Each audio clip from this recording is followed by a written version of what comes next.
Hello friends, आज की video में आपको बताया जाएगा यदि पशुओं का यदि टेम्परेचर लो हो जाता है यानी लो टेम्परेचर में पशुओं में कौन से ऐसे इंजेक्शन लगाएं ताकि आपको यदि पशुओं का नॉर्मल लो टेम्परेचर है, लो का मतलब यदि जिन पशुओं का टेम्परेचर सामान्य तापमान होता है 101.5 डिग्री फ़ारेनहाइट, यदि उससे कम हो जाता है जिस प्रकार से 100 डिग्री 99 डिग्री या 98 डिग्री फ़ारेनहाइट तक चला जाता है, तो उस स्थिति में उसे कौन सी इस तरह के इंजेक्शन लगाने चाहिए। रही बात यदि पशु में यदि बहुत ही डाउन यदि टेम्परेचर हो जाता है जिस प्रकार से 92 96, तो उसके बारे में भी मेरे चैनल पर जो वेट पेरेंट केटल है उस पर एक डिटेल सी वीडियो बनी हुई है, तो वो भी आप जा करके देख सकते हैं। लेकिन बहुत इस तरह कमेंट्स आ रहे थे कि यदि पशुओं का यदि टेम्परेचर लो हो जाता है, ब्लड का सर्कुलेशन डाउन हो जाता है, तो उस स्थिति में हम इमरजेंसी के दौरान उस पशु को कौन से ऐसे इंजेक्शन लगाएं बिना ड्रिप के द्वारा। ड्रिप को बताना नहीं है आपको, कौन से ऐसे इंजेक्शन लगाएं। बहुत कमेंट्स आ रहे हैं, तो मैंने आज उन इंजेक्शन के बारे में बताऊंगा कि कौन से ऐसे इंजेक्शन लगा करके आप उस पशु को रिकवरी ला सकते हैं या उसका टेम्परेचर है वह बढ़ा सकते हैं। और रही बात यदि लो टेम्परेचर हो जाता है कैसा इलाज करना चाहिए, क्या देना चाहिए, वेट पेरेंट केटल पर डिटेल सी वीडियो बनी हुई है। रही बात इस चैनल पर भी डिटेल सी वीडियो बनी हुई है कि यदि कम हो जाए तो देखो इस स्थिति में कौन से ऐसे इंजेक्शन लगाने चाहिए। जो आपको मेरी टेबल के ऊपर जो इंजेक्शन दिख रहे हैं उस तरह के इंजेक्शन उसका प्रयोग किया जाता है। सबसे पहले तो मैं आपको बताता हूँ जो इंजेक्शन है वह है कैल्शियम का इंजेक्शन। सर्वप्रथम यदि पशु में टेम्परेचर डाउन हो जाता है, कैल्शियम का इंजेक्शन जिस प्रकार से कालविट 12 न्यू इंजेक्शन है मारक का, ये इंजेक्शन जिसके अंदर कैल्शियम, विटामिन D3 और विटामिन B12 इंजेक्शन आता है, इस इंजेक्शन का प्रयोग उस पशुओं में करवाना है।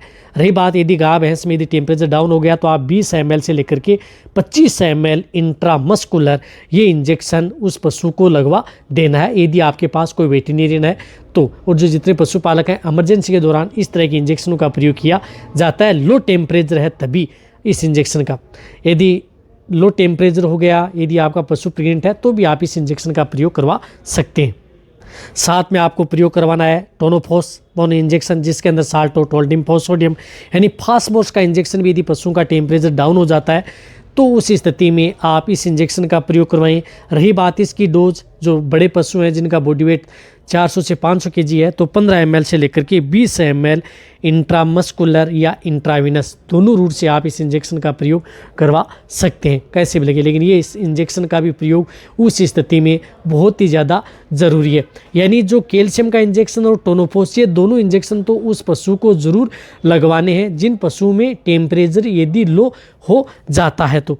टोनोफॉस में भी फास्फोरस में कई तरह के इंजेक्शन प्रयोग कर सकते हैं जिसके अंदर ब्यूटाफास्पोन भी हो चाहे या अदर हो, टोल्डिमफॉस सोडियम हो या सोडियम एसिड फास्फेट हो, इस तरह के इंजेक्शन का प्रयोग उन पशुओं में करवाना है यदि अच्छा रिजल्ट आपको लेना है तो।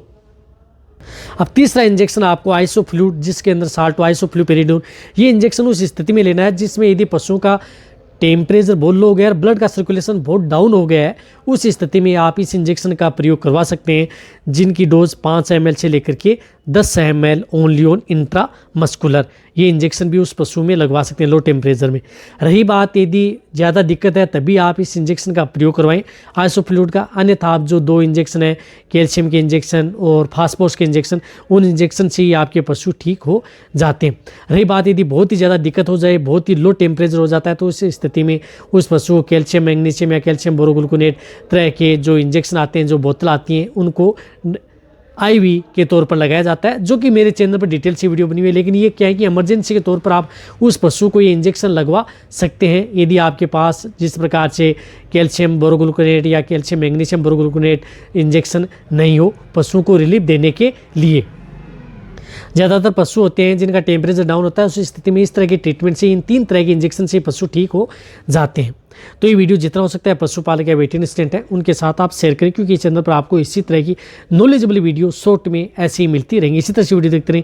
रही बात जो ये ट्रीटमेंट है यदि आपके पशु प्रेग्नेंट है उनमें भी ये सेफ है। इसी तरह से वीडियो देखते रहें। थैंक्स, धन्यवाद।